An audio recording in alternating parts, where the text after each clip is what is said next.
मेरा selection PRT में हुआ है, तो पीआरटी के लिए मैं आप लोगों को बताना चाहती हूँ। इसके लिए हमारी बहुत सारे सिस्टर लोग कमेंट कर रही थी। हेलो फ्रेंड्स, मैं कामनी आप सभी का स्वागत करती हूँ कामनी ऑफिशियल में। तो गुड मॉर्निंग दोस्तों, सुबह उठ के मैं आ गई अपनी किचन और कटहल निकाली हूँ मैं सब्जी बनाने के लिए। तो आज कटहल की सब्जी बनेगी और साथ में दाल फ्राई भी बन रही है, जिसके लिए मैं अभी प्याज को हल्का फ्राई कर रही हूँ। और दाल में देखिए चना और अरहर का दाल है, जिसका मैं दाल फ्राई बनाऊँगी। साथ में रोटी बनेगी और चावल भी बनेगी। और आज आप लोग को पता है कि 1 फरवरी है और आज से 12th का एग्ज़ाम स्टार्ट है। तो आज मेरे भाई का भी एग्ज़ाम है, तो पापा उन्हें लेकर के मधुबनी आ रहे हैं।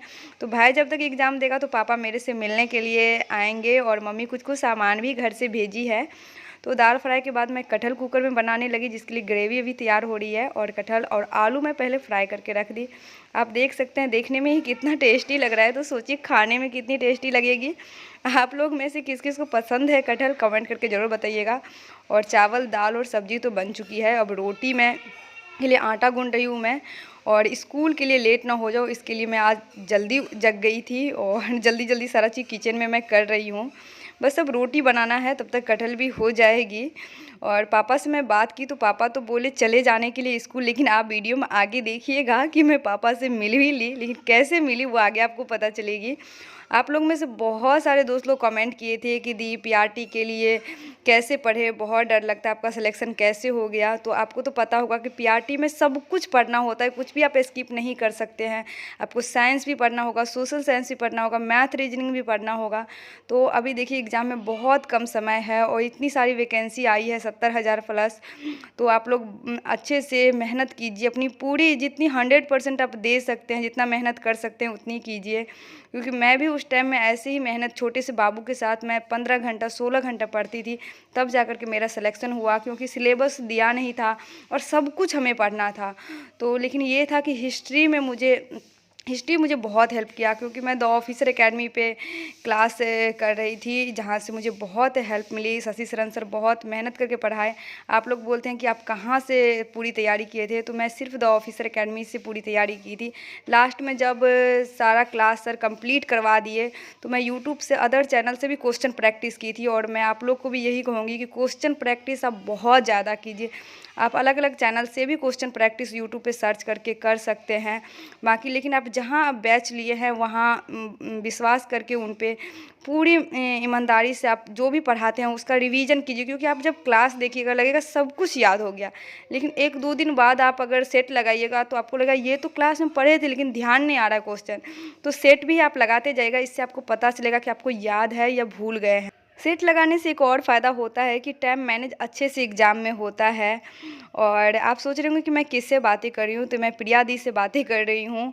और प्रिया दी मेरे ही साथ रह रही है। प्रिया दी का सिलेक्शन इंग्लिश सब्जेक्ट से 11th-12th में हुआ है। प्रिया दी का घर बेगूसराय है, लेकिन इन्हें मधुबनी डिस्ट्रिक्ट मिली है। और दी से मैं 2019 में मिली थी, क्योंकि मेरे हस्बैंड का ट्रांसफ़र बेगूसराय हुआ था मुंबई से। उस टाइम मैं भी साथ में रह रही थी, तो प्रिया दी के रूम में ही मैं रह रही थी, वो हमारी रूम ऑनर थी। तो 2020 में मैं मधुबनी वापस आ गई थी 6 महीना बाद ही, जब कोरोना आई थी। लेकिन कहते हैं ना, कहीं भी आप अगर 3-4 महीना रुकते हैं तो एक अलग अच्छा रिश्ता बन जाता है। तो वही दीदी के साथ मेरा एक अच्छा दोस्ती का रिश्ता बन गया है, अपनापन जैसा लगता है। हम लोग कॉन्टैक्ट में थे ही 2020 से अभी तक। तो दी का जब मधुबनी हुआ मुझे पता चला तो मुझे बहुत ज़्यादा खुशी मिली।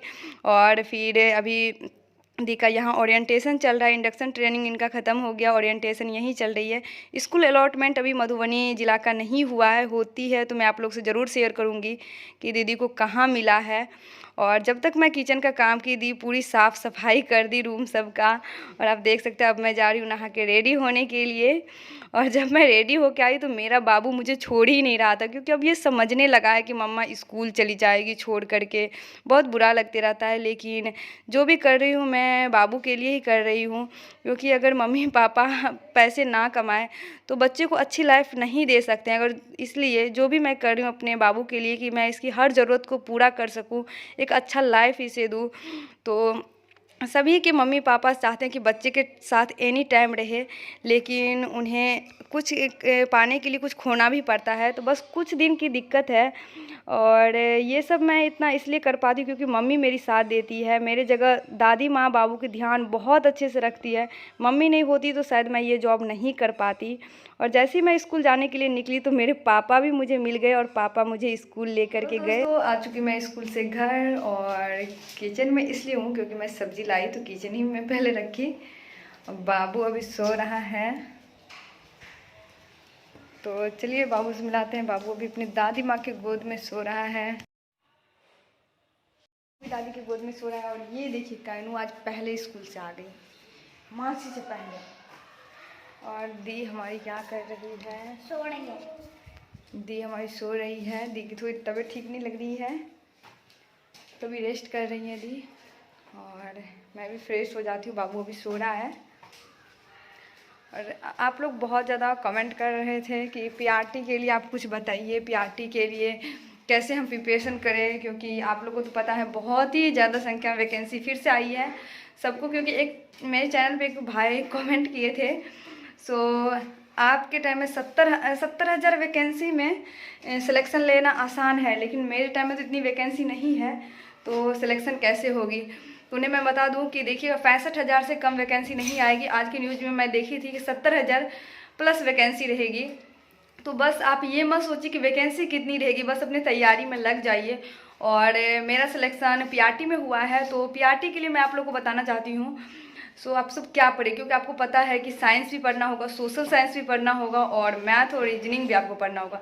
तो मैं तो साइंस के लिए कहूँगी कि सबसे ज़्यादा फोकस आप बायोलॉजी पे कीजिए, क्योंकि आप उसमें सिर्फ याद करने के लिए रहता है और आपको आसानी से याद हो जाएगा। लेकिन जिसका सब्जेक्ट साइंस है तो उसका तो अच्छा होगा, लेकिन आर्ट्स वालों के लिए जिनका सब्जेक्ट आर्ट्स है और तो उन्हें अगर मुझे जैसे फिजिक्स केमिस्ट्री में बहुत मुश्किल लग रहा था कि इतने कम टाइम में कैसे तैयारी करें, तो मैं बायोलॉजी पे ज़्यादा फोकस की थी। क्योंकि आप हर सब्जेक्ट पर फोकस कीजिएगा ज़्यादा तो तैयारी अच्छे से नहीं हो पाएगी। पहले आप प्रीवियस ईयर क्वेश्चन देखिए और ये देखिए कि ज़्यादा क्वेश्चन कौन से सब्जेक्ट से रहता है।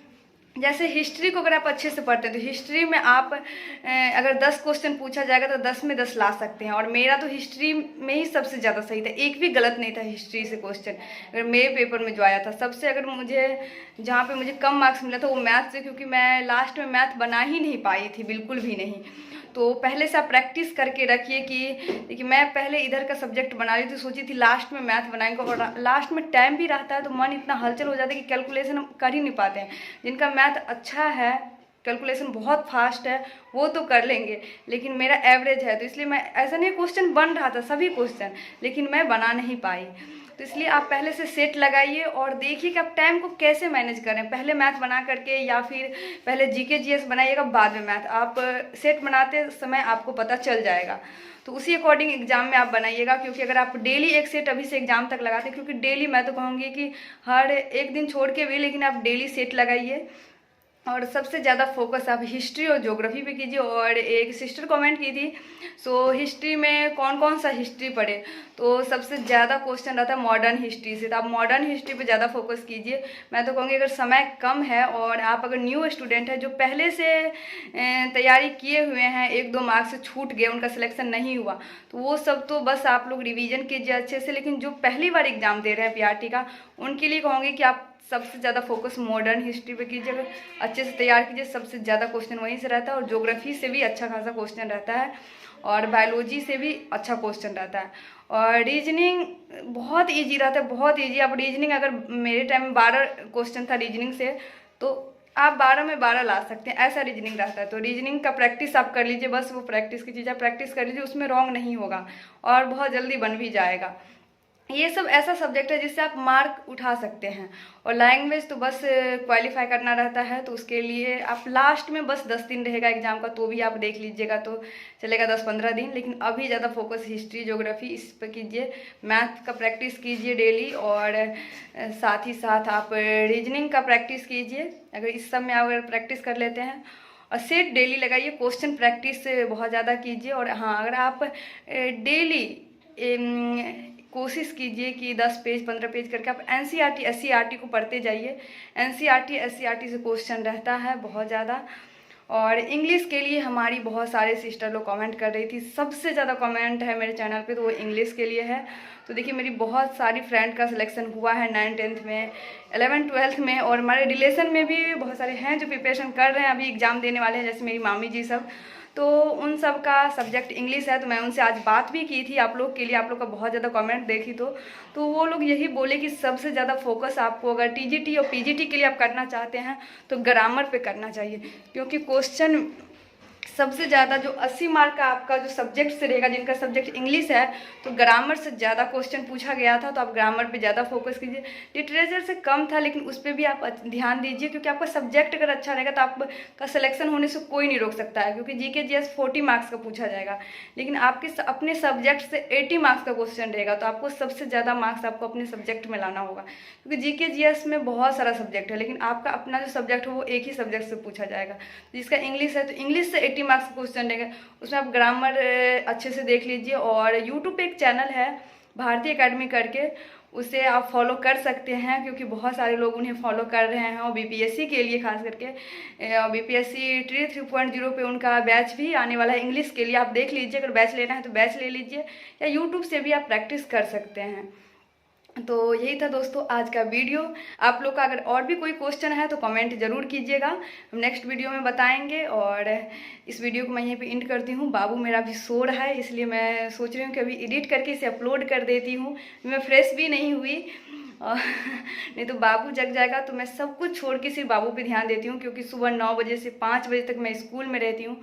और अभी टाइम देखिए 6 बज चुकी है, क्योंकि मार्केट में मुझे सामान सब सब्जी सब लेकर के, किचन का कुछ कुछ सामान सारा चीज़ लेके आना होता है। और स्कूल भी थोड़ा दूर है, फिर आने में भी समय लग जाता है, कभी कभी ऑटो का इंतज़ार भी करना पड़ जाता है ज़्यादा देर तक, इस वजह से लेट हो जाती हूँ। तो मिलते हैं आपसे नेक्स्ट ब्लॉग में। इस ब्लॉग को यहीं पे एंड करते हैं। कोई क्वेश्चन है तो कमेंट ज़रूर कीजिएगा।